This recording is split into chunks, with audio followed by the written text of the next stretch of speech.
A veces, la puerta que abres no se puede volver a cerrar. Alicia tenía 20 años. Vivía en un pequeño piso de estudiantes en el barrio de Malasaña, en Madrid. No era una chica de muchas fiestas. Sus noches de viernes no transcurrían entre bares ruidosos y luces de neón, sino en la penumbra de su habitación, iluminada solo por velas. Su compañera de piso, Laura, a menudo la encontraba así, con los ojos cerrados y los dedos apoyados sobre una tabla de madera. Una tabla ouija.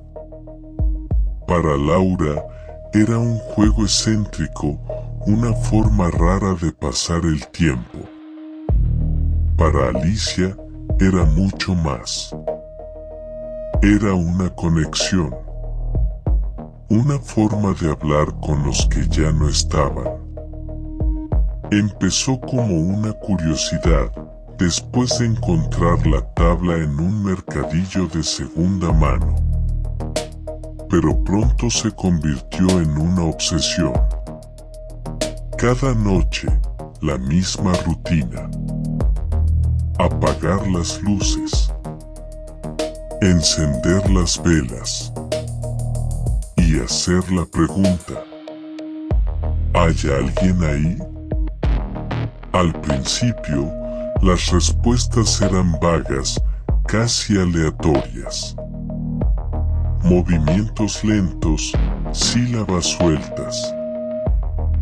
Pero poco a poco, las sesiones se volvieron más claras, más coherentes.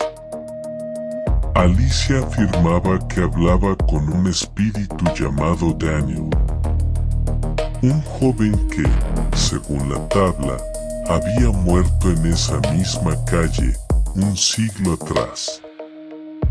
Laura intentaba restarle importancia. Le decía que era su propia mente moviendo el puntero.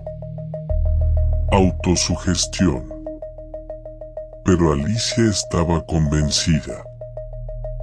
Anotaba cada palabra, cada fecha, cada detalle que Daniel le contaba. Llenó cuadernos enteros con transcripciones de sus conversaciones nocturnas. Su vida social se redujo a cero. Dejó de ir a clase. Apenas comía. Su única compañía era Daniel. Laura empezó a preocuparse de verdad cuando encontró a Alicia hablando sola en la oscuridad del salón, respondiendo a preguntas que nadie había hecho. Su voz era un susurro ronco, agotado. Cuando Laura le hablaba, Alicia tardaba en reaccionar, como si regresara de un lugar muy lejano. Sus ojos, antes llenos de vida, ahora estaban hundidos, rodeados de ojeras profundas. La habitación de Alicia empezó a oler a cera quemada y a algo más, un olor dulzón y rancio, como de flores marchitas. Laura sentía un frío constante al pasar por su puerta. A veces, por la noche, escuchaba susurros al otro lado de la pared, pero no era solo la voz de Alicia. Eran dos voces, una baja y suplicante, y otra, gutural y reconocible. Una noche, Laura se despertó por un golpe seco. El sonido venía de la habitación de Alicia. Se acercó con cuidado y pegó la oreja a la puerta. No se oía nada. Silencio total. Giró el pomo despacio. La habitación estaba helada. Las velas estaban apagadas, pero la luna que entraba por la ventana era suficiente para ver la escena. Alicia estaba de pie en medio de la habitación, de espaldas a la puerta. No se movía. Laura la llamó en voz baja. Alicia.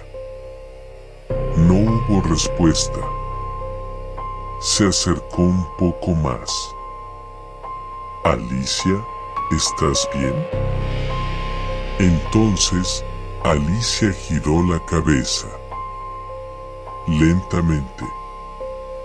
De forma antinatural. Su cuello crujió. Y en la penumbra, Laura vio su cara. Sus ojos estaban completamente blancos. Sin iris. Sin pupilas. Solo dos esferas lechosas y vacías. Y su boca se abrió en una sonrisa enorme, inhumana, que le llegaba casi hasta las orejas. De esa boca no salió la voz de Alicia. Salió una voz profunda, rasposa. Una voz que resonó en el silencio del cuarto. Ahora, ella es mía.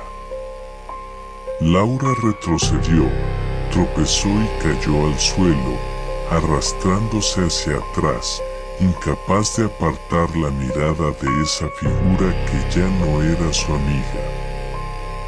La sonrisa de Alicia se ensanchó aún más. Y empezó a caminar hacia ella. Despacio. Arrastrando los pies. Laura huyó del piso esa misma noche. Corrió por las calles vacías de Madrid sin mirar atrás, con el eco de esa voz retumbando en su cabeza. Nunca volvió. Llamó a los padres de Alicia al día siguiente desde una cabina telefónica con la voz temblorosa. Les dijo que su hija no estaba bien, que necesitaba ayuda urgente, que había cambiado. No se atrevió a contarles la verdad. ¿Quién le creería?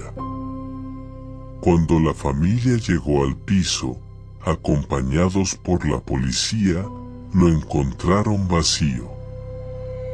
No había rastro de Alicia. Solo su habitación, tal como Laura la describió. El olor a velas y a flores muertas. Las paredes cubiertas de símbolos extraños, dibujados con lo que parecía ser carboncillo. Y en el centro del suelo, la tabla ouija. El puntero de madera no estaba en su sitio. Estaba colocado sobre una sola palabra. Adiós. La policía inició una investigación. La buscaron en hospitales, en albergues, en cada rincón de la ciudad. Interrogaron a amigos, a profesores. Nadie la había visto. Nadie sabía nada. Alicia se había desvanecido. Se convirtió en uno de esos casos sin resolver. Una cara más en un cartel de persona desaparecida. Con el tiempo, el caso se fue enfriando. Los carteles se despegaron de las paredes. Y la historia de Alicia se convirtió en una leyenda urbana. Un cuento de miedo para asustar a los estudiantes de Malasaña. Pero Laura nunca olvidó. Nunca pudo borrar de su mente la imagen de esos ojos blancos, de esa sonrisa terrible. Años después, ya lejos de Madrid, recibió un paquete por correo, sin remitente.